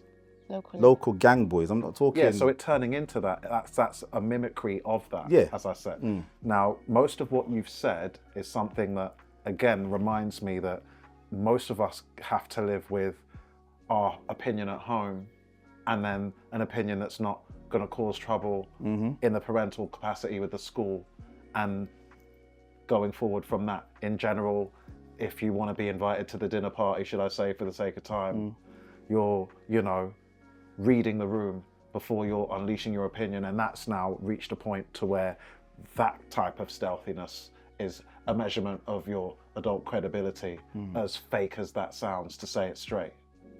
So, the combination of that and me even now thinking Martin Freeman in one of those Black Panther movies calling what we wear pajamas, just smarmy from that side to this. And, the perpetual begrudging of black masculinity, and that being nothing new, and it now being a spiral effect, if you will, again, spiraling, one of my words, like reaching a point where this is an honest conversation that has to be had, but that I'm actually pretty proud, BMC-wise, to be able to have in front of members of that community. At the same time as thinking, when there was a bit of a Elton John, David Furnish skirmish with apparently Dolce & Gabbana, and them saying, how are you going to beat the biological parents unless there's something essentially wrong with the biological parents insofar as who the best parents are for a child, even in your elevated case, having a bit more dosh than the average, and then a bit more. But, like those sorts of things making me think that, even in the sense of the clock being, somebody like a dead clock being right at least twice a day, where you then have people who, with the worst of intentions, still able to moonlight as the solution because of just, the way things can be manipulated readily at this point. I think ultimately when you put all of these things together and you add it up to, depopulation being a pretty rewording of genocide, and that leaves everybody, bang in the middle of what amounts to be like a splintered and compartmentalized Third World War. And then, once you go into that arena of depth, you're realizing that, okay, are we swimming with sharks? And if we're swimming with sharks, okay, does that now kind of change, how you feel about everything that's going on, including what you're saying? Because, people that we look at as sellouts and whatnot may just be kind of compromised as well as somebody with a gun to the head. And hey, you love your children, don't you? So you're going to change what you said, right? Didn't even say it. Changing it yesterday. We don't have, as the general public, a realistic approach to this when it comes to the reality being that if you're dealing with evil and you're not actually having to deal with it direct, that's a luxury that you're not even seeing. Right. Rachel, what were you going to say? I was to say I think I had to agree to disagree on some of the That's things fine. you No, said no, no, that's fine. because I think for me it's dangerous putting abuse and someone's sexual preference in the same categories. So, and I think because it's men, you're largely talk about like a mainly male gang, right? It's almost like, well, something has to be from the outside because otherwise how else are they getting this thing? No, it's abuse, and someone who is an abuser and has a sick, disgusting mindset is now in a position of power and is therefore using that position of power to abuse young men. If it was a man abusing a girl, we wouldn't be saying, well, there's an agenda of the outside or whatever, or because of how she's dressing or whatever. We'll say he's a pedo, he's sick, and it's his individual, his mindset, up to him, and his actions that is causing this. And so I think it's dangerous trying to put one which is sick and disgusting with someone's sexual preference. It's two different things. If someone in a gang member is using their position of power to abuse young boys, that person is a pedo, disgusting, and it's their own sick head that is causing that situation, and that is that, in my opinion. And that is what needs to be then tackled and probably spoken about more, because I've never heard of that. And if maybe there are boys who are, thinking of joining gangs or whatever, that needs to be spoken about more, that's a potential something that they can get themselves into. That's a deterrent. That should be that's a deterrent.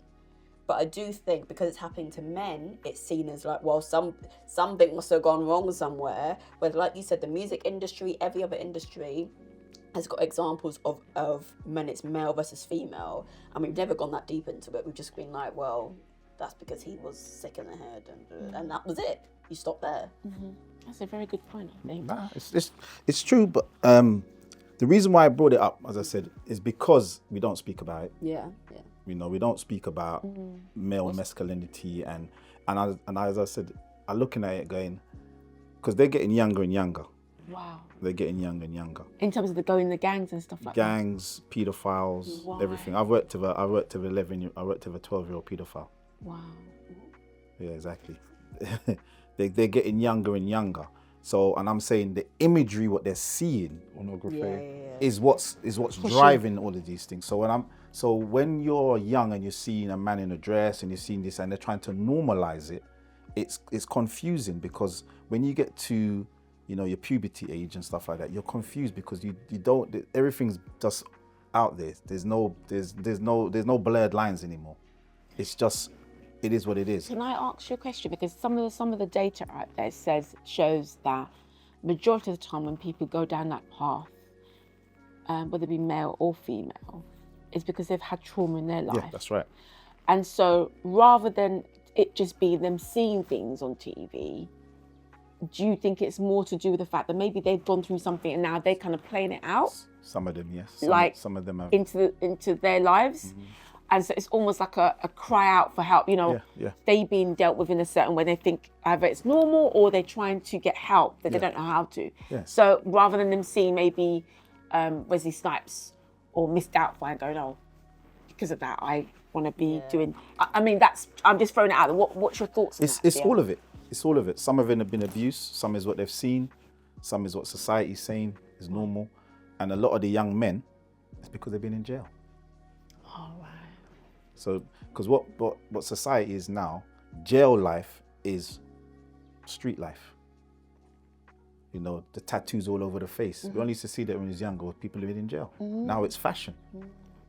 Guys wearing the trousers down, halfway down their bottoms. That's a jail. That's a signal to say I'm free and I'm available.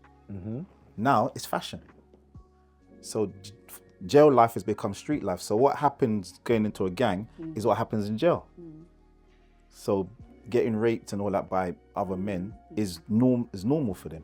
So that round table meeting that, if you know, in terms of it happened in the, I think, early 90s, and decisions to the effect of the trouser description you gave, in tune with what we associate with the 2-pack bandana head wrap situation, and it being put in front of us as the mark of, you know, liberated black masculinity before we could even work out what was going on, especially at the more impressionable ages that, you know, either side of your teens or whatever, that you're absorbing this readily because this is just amazing and it's liberation and it has you in tune with, you know, everything that you're supposed to be in tune with before you even, you know, spare a thought for what's really going on. And then you're kind of growing into the realization of having been groomed into all of that, with everybody's opinion still kind of corresponding every which way to the effect of what, you know, to me mirrors the cognitive dissonance of the prison system being, you know,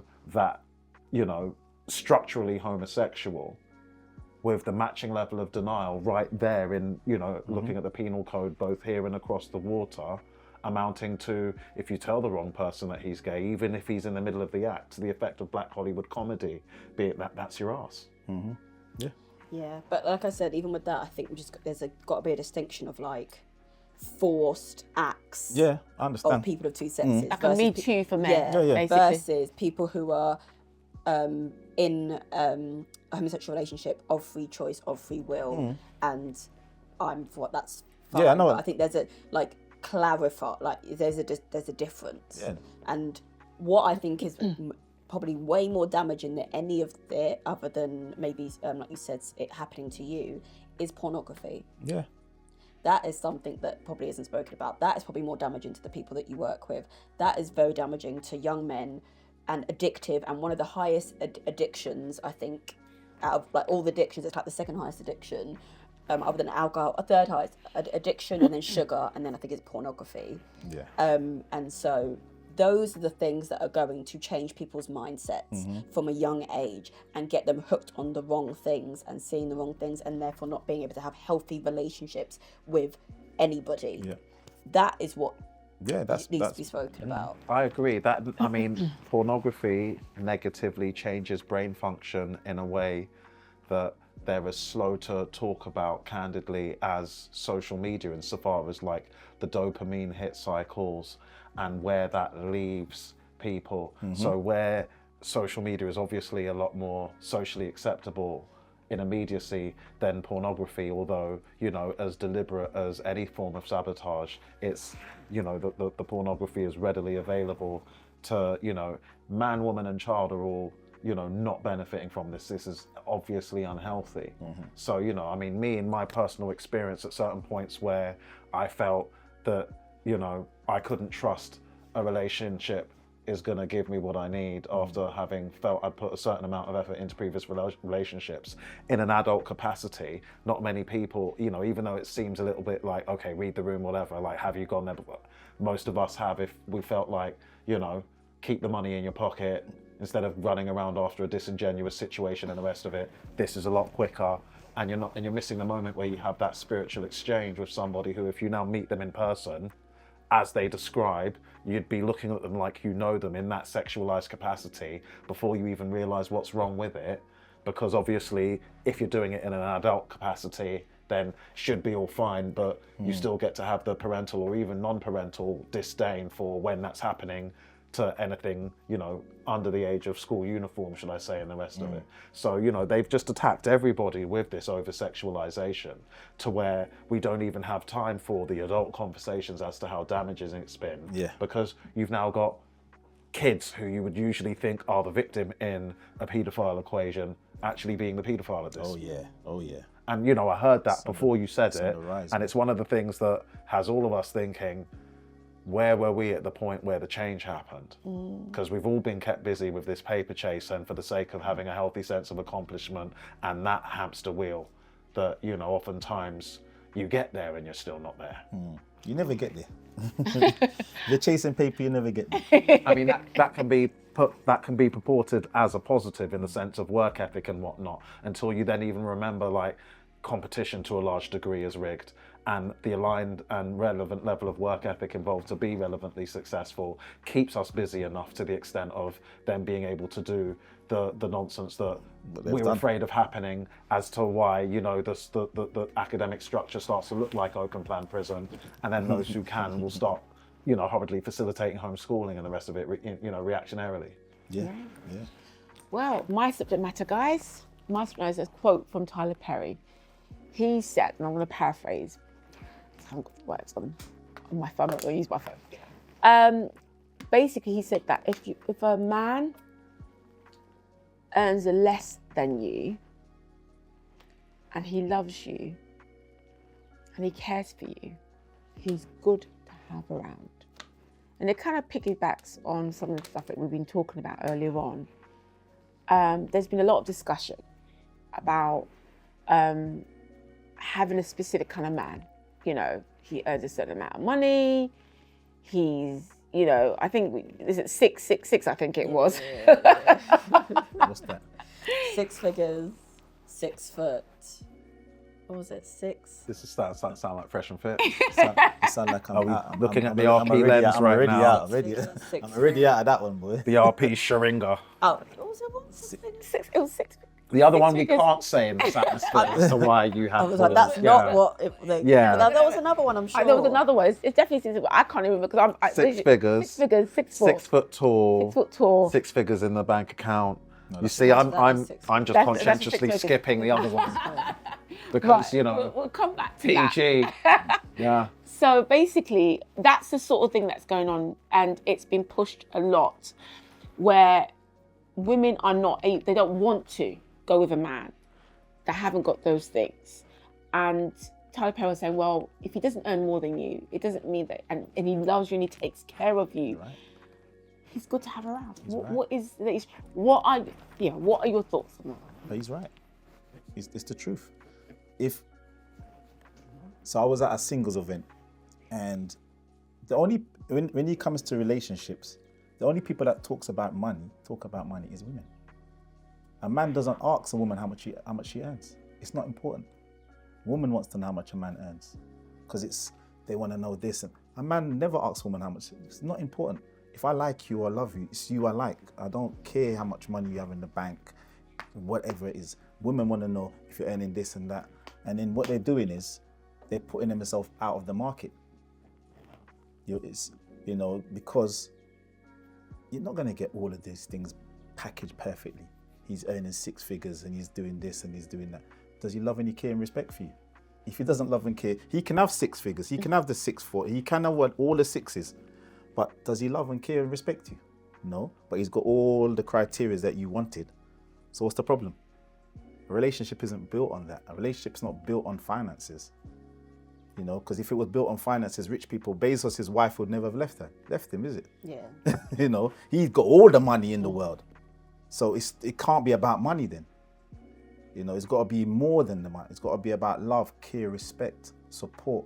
So what about the fact, so some of the data that's come back as well, I'm going to throw it Yeah. to you, Theo, is women are programmed they want to be provided for. They want to feel secure. They want to have, it's almost like how I describe it is like the bird and the nest. They want the nest, they want the place, they want all that stuff so that they can feel safe. Yeah. So are you saying is it wrong for them to feel that they want to have or to pursue those things? Do they have those already? What do you mean? Everything you just said? What do they? Yeah. It's a great question. Do they have those things already? Well, If they have those things already, then what's the problem? Right. Remember, it's a relationship. 100%. So women want to be independent. They want to be independent. I'm an independent, strong woman. I earn my own 6 figures and all in that. But then you want someone to come now and then support and provide everything that you're already providing. A man's going to look at it and say, where do I fit into your narrative? Because you have everything. So if it's providing for you, you're already providing for yourself. So I can't provide for you. I'm a trophy husband, isn't it? As they call it. Yeah, because I can't provide for you. I can't give you the home because you've already got your home. Mm-hmm. So where do I fit into your narrative, into your picture? The only thing I can give you now, even if I'm earning 10 times more than you, you're still financially secure anyway in your own being. So all I'm doing is just topping up your money. You've already got your house. All I'm doing is giving you a bigger house than you've already got. So I'm not I'm not giving you anything you don't already have. The only thing that somebody can give you is love, support, care, and be there for you. Okay. So, Fola, what do you think? You would like to say something? Yeah, it's very relevant to just stuff I'm seeing, stuff I'm experiencing, but just the mainstreaming of the level of materialism that can pass for greed when it's of an inconvenience to whoever's kind of caught in the crossfire. I'd say at this point, women are discovering organically that they... Fola, let me just get this right. You say greed can be like, so you see this as greed rather than... Well, at the end of the day, if there's enough to go around, even in just the broadest sense of success, while simultaneously everybody is living under the hurried headless chicken impression that there's not enough to go around, to where everyone has to be swinging the Excalibur, again, that leaves me saying competition is deliberately rigged. Right, okay. So when you reach a juncture where you realise that you've already alienated your soulmate, alienated the person that would jump in front of a bullet for you, alienated the person that would risk themselves physically for even your kids that are not their biological kid. Wow. And done it because you just got into the momentum of what you were absorbing from the omnipresence of evil through media and the rest of it. Well, because you want to have somebody who's a higher earner than you. So. And that's not something the average father can demonize, because if he's on autopilot, what does he want for his daughter? Well, yeah, exactly. You want the winner for your daughter. So everybody actually has to kind of check this in the most inconvenient and uncomfortable area, insofar as being ready to consider the fact that the right person for your daughter may not be, you know, the upgrade to Bezos or Zuckerberg or Musk and the rest of it, but just in the, you know, like the melanated version that seems a little more conscientious, I mean, or whatever that may be, you know. Yeah. Do you know what I mean? Swirl all you will. Yeah. My child is 25% European. So for me, ultimately, it just kind of, it rears its unfortunately ugly head back to the fact that everybody's been hoodwinked, everybody's been tangoed, everybody's been taught that if you can't have that top 5 to 0.1% guy, then you're wasting your time. Yeah. And in doing so, they've made it look trendy to alienate everybody that is an embodiment or even like a re-up for this generation of the people that would go and die in war to be fitting and to be right for you in your eyes and even your dad's eyes. So so the fact that you brought the dad's up, let me just bring some stuff that I read and things that we all kind of know. So, for example, in my culture, and as you know, in African culture, if you're going to marry a woman, you'd have to give a dowry, and that's even biblical, where you have to bring something, you know. And you know, Jacob had to work 14 years to get the woman that he wanted. That was a dowry. That was him putting money into something. Yeah. So, in that regard, do you not see that in the same context as what we're saying, like what is expected? So a dad would expect, it may not be a dowry, they may not use the word dowry, but I want you to be able to provide for my child. I want you to be able to work for that 14 years and give my child the things that I would want my child. So in that context, I'm going to throw, like, so Theo, you put your, in that context. I have 2 daughters. Okay. 29 and 26. All I want for them is to be happy, loved, cared and respected. So if the man comes and he's got the money on top of that, beautiful. Because what people fail to realize, as I said before, people are 2 paychecks away from homelessness or from being in poverty. So the man might present himself today as a rich man. What's going to happen in a couple of years' time? 5 years' time, his business tanks or whatever happens. Or he gets sick. Or he gets sick. What happens then? The money's not there. But he never loved my daughter, but he could provide for her. He can't provide now, so what's he giving to my daughter? What's he offering her? If he's only offering money and now the money's not there, what is he offering? What's left in the relationship? What's left? That's why I said it can't be about money. Relationships can't be about money. If that's what your relationship's going to be built on, the relationship's done. It's dead in the sand. So I'm not that dad that says, oh, the man's got to have. No, because his circumstances might be like that now, but in 5 years' time, who knows what might be? Who knows where this man's going? If he's hardworking, looks after his children, does what he has to do. That's what I'm about. Forget your money. I don't care. My daughter's protected. She's safe. She's comfortable. He respects her. They're working together. They're raising their children together. Do your thing. Rachel, what's your thoughts on it? I think work ethic is the key to this specific thing. So if we're talking money and work ethic is two different things. I think if you're going in it for money, if you're looking for money, if you're looking for X amount of salary, then yes, you're setting up yourself for failure. Right, me personally, my priorities looking for my future husband is the personal qualities, whether it's kindness, man of God, blah, blah, blah. But work ethic is on there. It's key. So unfortunately, no, I will not accept someone who may want to jump in front of a car for me, be very, very kind, if he doesn't have a work ethic that matches mine. Yeah. Because where you were saying, in 5 years' time, who knows where he'd be? If he doesn't have the work ethic, in 5 years' time, he'll be the same place that you left him. That's right. So that's why there is a difference. Also knowing, because when you ask, but what does she have? I won't ask anything of someone that I'm not willing to do myself. Because I know I'm working as hard as I am for my future kids. I have to match with someone who is going to do the same. Yeah, that's right. So no, he does not have to earn more than me. I don't even want there to be a disparity, really, too much disparity at my age, because I want someone I can build together. But the work ethic has to be there. So that's what there is. When women are asking for someone who has a track record of being able to provide for themselves and be independent, that I agree with, that I am someone aligned with, because it can't just be words and it can't just be purely character, because yes, you don't care if your daughter ends up with a millionaire or anyone like that, but you will care if your daughter is struggling hard, looking after the kids, and she's sitting with someone who isn't going to lift a finger. Yes, I'm saying that's what's more important to me than it's money will come and go. Yeah. But being with someone who is going to work for the lifestyle that you want, that's what I think is okay to ask for, and you should. That should be like 1 or 2 on the list. Exactly. Can I just say? So I'm going to ask you, Rachel. You said about the lifestyle that you want. So there's 2 things.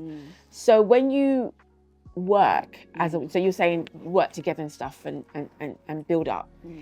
As a woman, statistically, they say that at a certain point when you have children, you come out of the working market. So you know. And sometimes you don't ever go back because you become a committed mother, which is in itself a full-time role. And so then you depend on the one salary. So if then your lifestyle, your husband to be, is not earning that much, but he has got a work ethic. He works, he gets up, he leaves the house at 6 in the morning, gets home at 7, and he's working. But the money isn't as high as it needs to be for the whole family, but he still has the work ethic. Would that be okay for you? But can I help? Yeah. No. I'm gonna say that means that's not an option for the mum to be at home. Yeah. It's not an option. If the money is not going to be enough to maintain the family, then you can't be at home. So in terms of, for example, let me just give you, so maybe for the first 6 months, maternity leave, you're now on maternity leave. So you're or even a year, 9 months, you get like, I think 9 months and then 3 months after on your own. So 9 months, you're not actually going to be able to physically, possibly, because it depends on how the child and everything, and they say it takes 2 years when you've had children to be able to get back to yourself, 2 years. So you're not able to go back maybe in 9 months' time. So in that 9 months, I'm probably not going to have kids if we're at that stage of life where that will be a thing. So basically, that's why you have to pick your partner wisely. And if I know that if I can't be out of work at all because we can't afford to, then I don't want to start having kids at that point, because it's not fair. We're not there. Now, I'm someone who, when I get pregnant, obviously, or have the kids, there's going to be a time where I'm out of work, but I'm not going to pick a man purely on the fact that when I reach that point in life, I can depend on him, because it's not that, then I'm going just for the money. But I won't have kids with someone or pick that person as a partner if I think that couldn't be an option where I could be out of work because your salary isn't enough. And also, it doesn't even need to be like loads. It just needs to be enough to support. Yeah, but you have to. So I'm gonna throw this out here, right? Because the way things are going, and I'm looking at data and I'm looking at stats, right? The way things are going, people, the way the earning power within the manosphere is less than the women. So the women are getting higher and higher salaries, and it's across the pond, and it's getting global, right?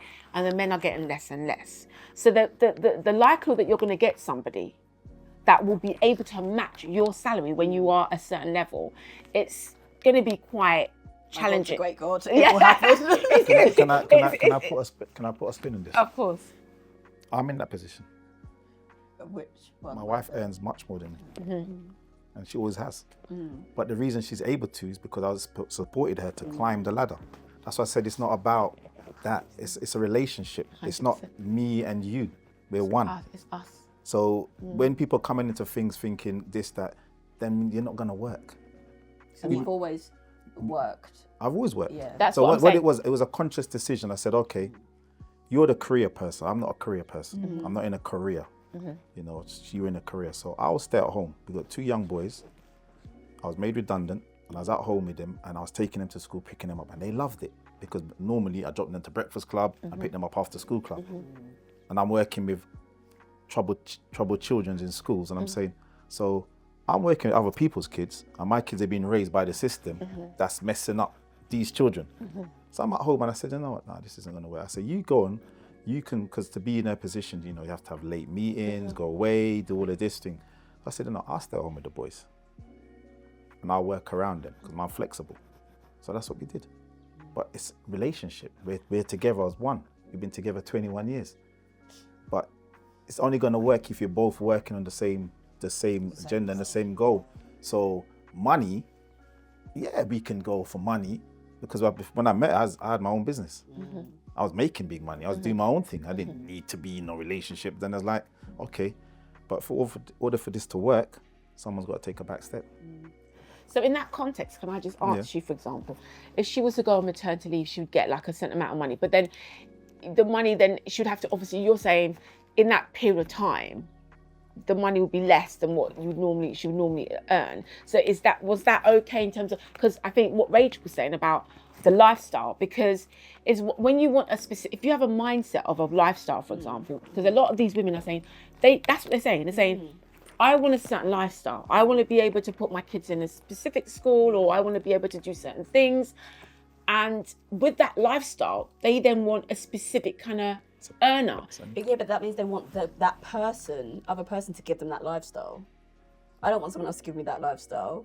I'm going to work hard. I want someone to also match that lifestyle, whether it means at some point one of us taking a step back or whatever. Right. But there's a difference between I want that lifestyle, so I want someone to provide that lifestyle for me, versus I'm already working hard to get myself on that path. I need you to do that same thing, and then we'll make sure we can give our kids and our family that lifestyle by whatever balance we need to do. That's right. There's a difference. Yeah, that's right. I'm not asking someone to give me that lifestyle. Yeah. Fantastic. Well, thank you for that. It's a relationship, man. It's a relationship. Yeah, What do you think about it? What do you think, Paula? I think just for the sake of keeping the balance of agreement to disagreement, because I've not flatly disagreed with anything, just in light of the things that, let me speak through the self as well, because of the things that happened to me, turning me from somebody who was ferociously competitive to where even being bounced out of the private schools that I went to because of money problems that was happening in family, and bringing that in my black energy onto the state school system, and then being treated like, you know, I'm here to be bullied because I can go and knock on number 10 and John Major's going to listen to me and hear me out because I sound posh or whatever. And going from that to just more things than we've time for, I'm reading the room, insofar as things that can have you going from being there with your horns and fangs out for how hard you're ready to work and be the workhorse, so that, you know, you can kind of be the proverbial upgrade of your late dad, having done extremely well and all of that, and the complexes that can come from that. From when it got bad enough up until now, for a large part, I even emotionalized my chill and tried to be nice on myself, but couldn't be, because of how, you know, this type of, you know, competitive mindset has been laid out to leave all of the room that you'll find for not just the suicides on the masculine side, because this type of expectation is across the board now. And if you have that amongst people who aren't sitting in the right company or absorbing the relevant, you know, advice from the right company, this is dangerous thinking. Even when you kind of just step away from the safe realms of, well, life's what happens to plan, so that's all great hearing it from a squillionaire like Tyler Perry, or, you know, idealizing how it's going to be and how it's got to be. But if you're doing that with, you know, the Wall Street mind frame, and you're forgetting what love is for and the extent to which we need each other, then you're missing the moment. You missed it. That's right. Yeah, People do miss it. Very good point. People do miss And it. that's what we're doing near enough professionally to where we've kind of normalized the necessitation of this type of, you know, evil in the whole kind of Trojan horse format almost. Yeah, we're taught love is not enough. Yeah. Basically. Like, what's love got to do with As a this? fashion statement. Yeah. For the sake of the people who struggle and suffer oftentimes in a dishonest silence about, you know, the scarcity of love in their immediacy. So, you know, they need to kind of duplicate that into other people's spaces in the spirit of misery needs company. Yeah. It's true. It's true. It's true.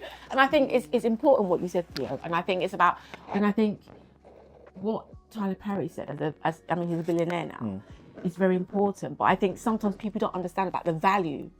Like, value is not always about somebody earning more than you and being the high earner, because having somebody look after your child that is your husband, and having that, it's almost like some things you can buy with MasterCard, but other things you can't. Do you know what I mean? What would you take? Someone earning 6 figures, or someone who you know is never going to harm your child and abuse them physically, sexually, and emotionally? That's Sorry, right. but what are you going to choose? Yeah. And that's what I was saying. It's That's about more like life. That's what life is about. That's You know, we exactly get, as you were saying earlier, follow about the materialism. We get hung up on that, this lifestyle. Yeah. And I say to people, what lifestyle? Yeah, what is this? What lifestyle? What is lifestyle? Your lifestyle is how you live. That's just your lifestyle. But because you can buy a fancy car and that, what does that mean? What does it actually mean? Purpose. A car's there just to get you from A to B. B, that's right. And that's it. Yes, just a bit more style, a bit more money, but I need to be in this big house and all of that. I said, you got a roof over your head. To add to in connection with what you're saying, sorry that I nearly interrupted you. I'm yet to own a property, I'm 45. I'm yet to drive a car, I'm 45. Literally everything that looks after me is my late dad in the sky and how well he did, multiplied by my just kind of seeing that I don't want to put any kind of shame on my family name and I'll stay out of trouble, so that, you know, I get another turn for all of my tolerances, if nothing else. Now at a point where I hear Kevin Samuels in the background and I start to think, is it because you didn't play well with others? No, I was so far in that I was unnecessarily and unhealthily indebted towards others while giving away whatever it is that was inspirational about me to them.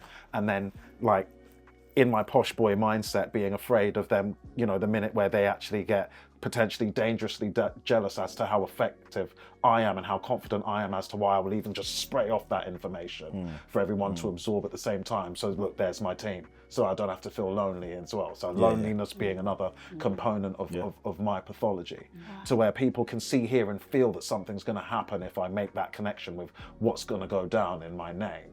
And that will reverberate with me, you know, ideally in close proximity with my late great ancestry and whatnot in the afterlife. So, you know, this whole thing as to what gets chalked up to this kind of ineffective and unhealthy and unhelpful competition pathology that, you know, has all sorts of unnecessarily early deaths screaming from the other side of this existence. And we can't hear because the money goes into the relevant accounts and, you know, in negative perpetuity of you know, the structure and of what it is that we're seeing. And it is literally some would say hell on earth. Yeah. I'd like to leave it on a more positive note than that, because, you know, what's going on can be improved. You know, I don't know about the reincarnation thing and whatnot, insofar as atrocities amounting to people who are no longer here. And, you know, like the level of how just, you know, unfixably atrocious that is. And then how that fits into just the general edict and you know, ethos and of Christianity insofar as forgiveness, and how I struggle with that. And mine is just first world problems up against what everybody else has been out here in terms of globally. But you can hear how personal it's getting. And for me, it's interesting and productive when, you know, even past the editing point of this being recorded, I'm talking through myself, so that even after myself, anyone who's struggling in this capacity, you know, you're listening to a beautiful woman talking about what it is that she expects, and you're thinking, well, I don't qualify. Everyone has a reason why, right? Everyone has a reason why they ask what they want out of life. My reason why is because I was raised mainly by my father. My father is extremely hardworking, and he did everything he did so that me and my brothers could have what we have now. So therefore, I am going to make sure, I think it's my duty to work and make sure I give my kids more than I got. Because how can I give them less than the platform that I had? That's why I then pray for a partner that can match that. That is my reason why, that is my baseline. No, that's good. So it's not about X amount, it's not about that, it's just about I can't be with someone who I feel like is not gonna Can't be with a lazy person. Yeah. Can't be with a lazy person. I just can't. Yeah, but when I gave the scenario about somebody who wasn't lazy, and wasn't earning as much, and it wasn't as, you know, you wasn't getting as much money as you would need, but he loves you and he cares for you.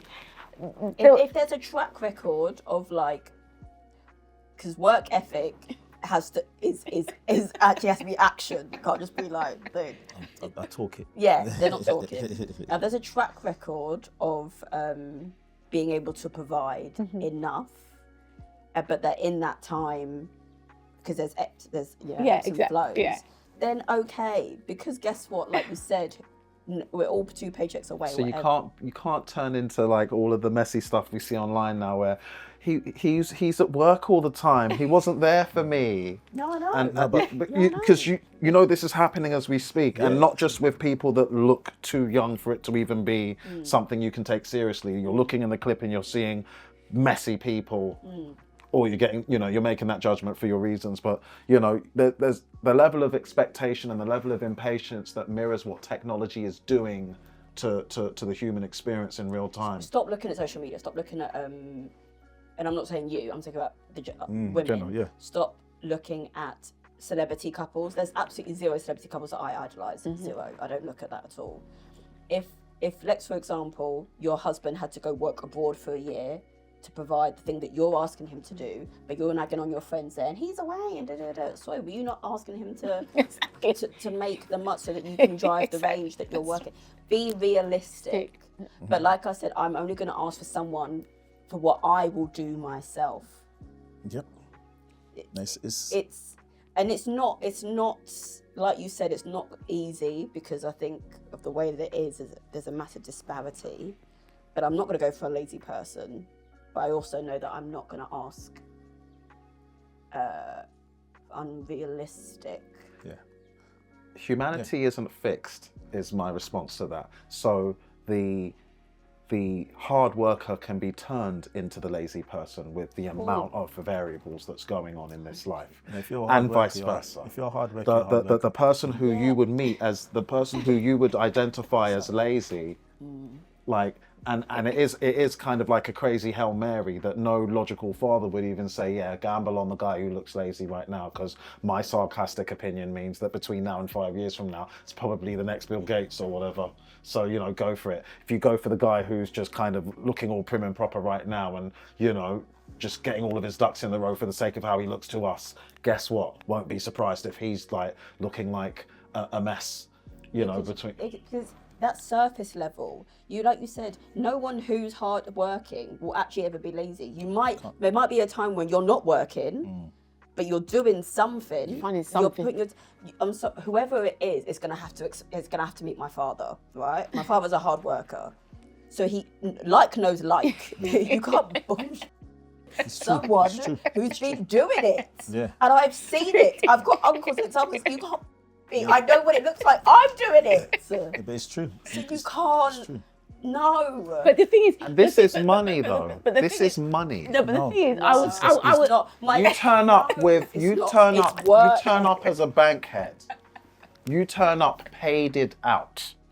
And even showing off about the flip from the old guard of work hard to the work smart that's getting a lot of people under the impression that you can get a lot richer faster for just getting your mind out of the old work hard and then be looking kind of dutiful and honourable to everyone that you need to impress to walk away with, you know, who you've been dreaming about ending up with and waking up to.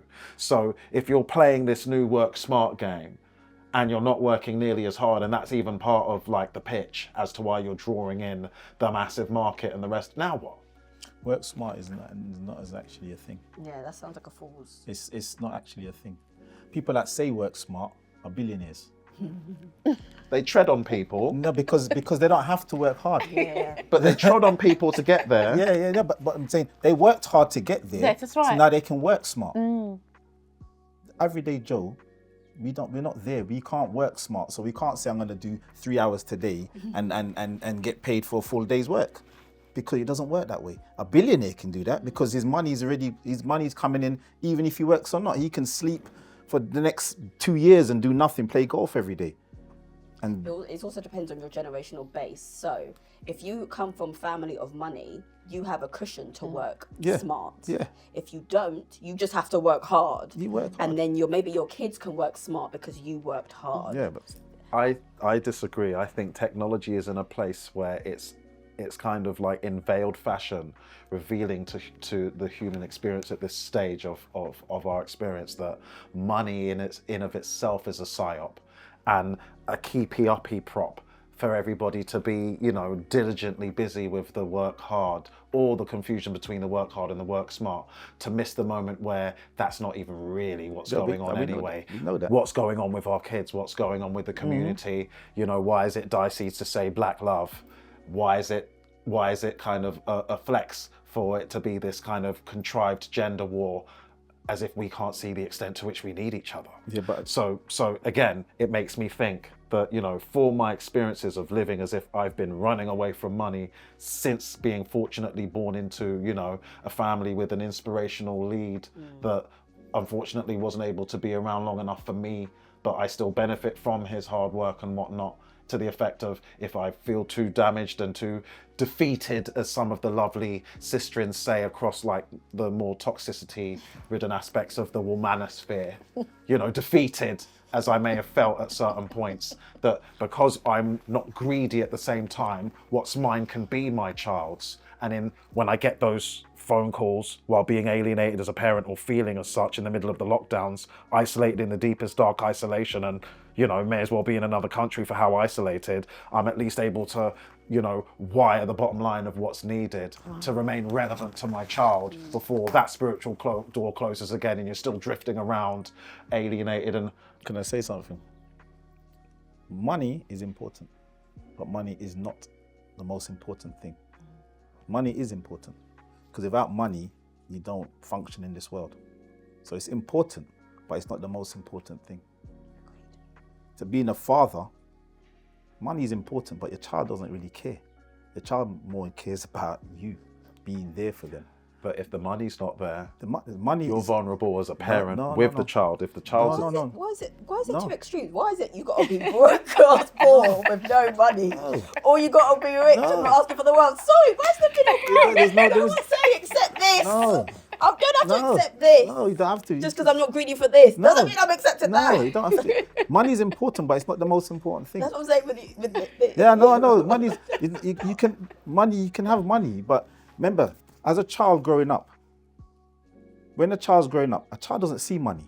A child doesn't see. You can buy it. I see parents buying their kids expensive clothes to a 7-year-old, spending £200 and Gucci this and whatever, and that child's going into a christening and going sliding across the ground, and tearing up their shoes and everything, and the parents like, stop down, sit down there. The child doesn't see money. No, but it feels when there's none. But We remember But when you don't. there was none. No, No, you remember when the food wasn't there. No, but you remember it. But at the time, it's not really an issue. You only remember it because I've been there. Yeah, But what I'm trying to say is a child only remembers the time. They remember time. So you remember the time you spent with your dad or your mother or whatever. You went on this trip and you didn't go on this trip. You remember those times. The times you were hungry, you might remember them, but unless it's a long period of time when you're starving. So I was raised by my dad because my mum wasn't able to, right? So the time when I was with my mum, the reason, again, the work ethic, there's reasoning behind. Because you remember someone not being able to provide for you the basic needs. So you remember. You remember that, yeah. You remember that, I'm not so about, you didn't remember the time when they said no to the school Yeah. Swiss Alps. No, I'm talking about food. Remember, but when it's extreme, then yes, you're gonna remember. But yeah, talk about extreme. Yeah, but I'm saying, we don't need to accept the extreme. But time for a child is the most important thing with their parents. 100%. The most important thing is time. Your money. The child doesn't care if you buy them ice cream or not. That ice cream. But it's interesting what Rachel said though, that for a child, even though what you're saying, Theo, about they don't remember, there is times like when you like the basic needs, not even like being able to have lunch or have to eat or do those things, have soap to wash themselves, and kids will remember those things. Those things are going to be quite important. They will remember that. That's extreme, isn't it? That's another extreme, though. That's extreme. So which extreme? But I'm saying, if a child is going through that extreme, you only remember it because you've seen something else different. What do you mean? Like different. So if I've grown up in a house and we don't have these things, then I go to your house and you have these things, I'm like, oh, I didn't know you meant to have toothpaste and stuff like that. If your belly's grumbling, but if that becomes your norm, it's normal to you, your belly grumbling. No, it doesn't. No, it does become your norm. Globally. If it does become your norm. Yes, I know what you mean. It becomes your norm. So you just kind of departmentalize it becomes your norm. If you wake up every day and there's no food in the kitchen, there's no food or nothing in the kitchen, that's normal to you. If you wake up every day and that's what you open the cupboard, there's nothing there, that becomes your normality, isn't it? Yeah, but that stays there in your mind. That sees your mind. I understand that. So you're not going to like... You only remember it when you start having things in the cupboard. And you start remembering the times when you didn't have. Because you can remember things you didn't have when you've got them, isn't it? If you don't have it, you can't remember it. I think at my laziest and most dysfunctional and heartbroken and the rest of it as to why the mum of my daughter deservedly called time was, I was like, I ain't moving these feet until I feel the love that I got into bed with this relationship for. If I'm not seeing and feeling that, then I don't even know what the point is. And then outside of that, the dynamic of it being reconstituted with, my one of the 3 children being my first child. Whereas, from her previous relationship of significance, she had 2 children. And then me thinking, right, you're supposed to be grateful anyway. So on the feminine hand side, on her hands, she was like, what, am I just going to click my heels because, you're doing what it is you would have been doing if it was just all your children or if it was just us with the one biological child for you anyway. So, I feel like even as an indirect credit to me, I was tolerant of all of that for the sake of the love that I felt like I was getting at certain points, but then a lot of the time felt like I wasn't getting. And a combination of that, and then again, arguably spoiled in my pathology. So, that kind of then still kind of jettisons it back towards first world problems as opposed to situations where the people, if you don't move your feet, you don't eat, as Outcast once said. So, it's a delicate balancing act again. And for me, when you kind of throw yourself blindly into the just work hard for work hard's sake, all I can see is supremacism winning, really, and a construct winning if you're doing that without thought, because you pause everything now and you've got a whole heap of nouveau riche. You've got a whole heap of them because they've grown into a groove that offers them an immediate momentum, as if they've been here before, in comparison to people who've worked so kind of heartbreakingly hard for them to rightfully be proud of what they have, but that's being immediately dwarfed by just, the engineering of where it's going next.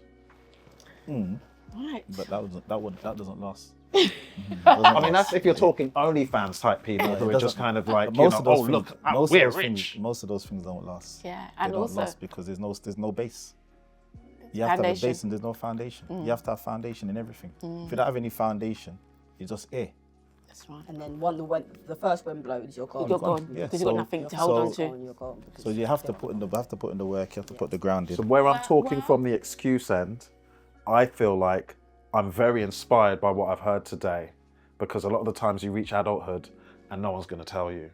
So where a lot of my excuses I've been able to articulate and make it feel like reasons.